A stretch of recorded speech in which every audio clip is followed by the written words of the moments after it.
अगर y का मान 3 हो तो व्यंजक यानी कि एक्सप्रेशन 5y की घात 4 घटा y की घात 2 को हल करें तो y के स्थान पर 3 लिखने पर यह हो जाएगा 5 गुणा 3 की घात 4 घटा 3 की घात 2। हमने केवल y के स्थान पर 3 लिखा है और अब इसे हल करने के लिए हमें प्रक्रिया के क्रम यानी कि ऑर्डर ऑफ ऑपरेशन को ध्यान में रखना है, जिसे पेमडास द्वारा प्रदर्शित किया जाता है। P का मतलब है पैरेंथेसिस यानी कि कोष्ठक, E का मतलब है एक्सपोनेंट्स यानी कि घातांक, M और D का मतलब है मल्टीप्लिकेशन और डिवीजन यानी कि गुणा और भाग, और इन्हें समान प्राथमिकता मिलती है। और A और S का मतलब है एडिशन और सब्ट्रैक्शन यानी कि जोड़ और घटा, और ये दोनों भी समान स्तर पर हैं।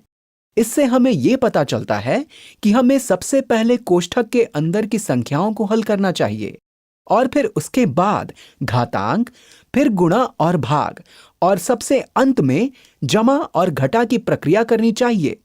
यहां कोष्ठक नहीं है, इसलिए यहां हम सबसे पहले घातांक को हल करेंगे। तो यहां पर एक घातांक है 3 की घात 2।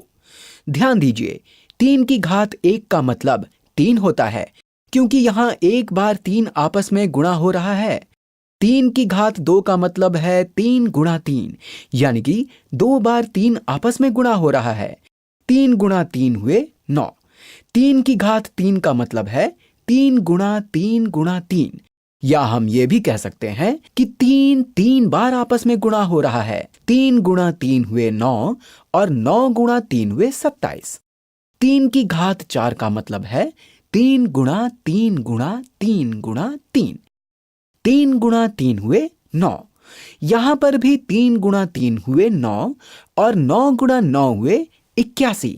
तो अब हमें 3 की घात 2 और 3 की घात 4 का मान पता है, इसलिए हम इस मान को व्यंजक यानी कि एक्सप्रेशन में लिख लेते हैं। तो व्यंजक है 5 गुणा 3 की घात 4।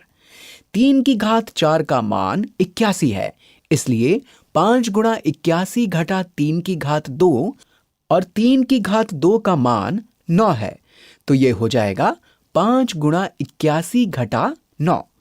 तो 5 गुणा 81 हुए 405 और इसमें से 9 घटाने पर उत्तर है 396, और इस प्रकार हमने इसे हल कर लिया है।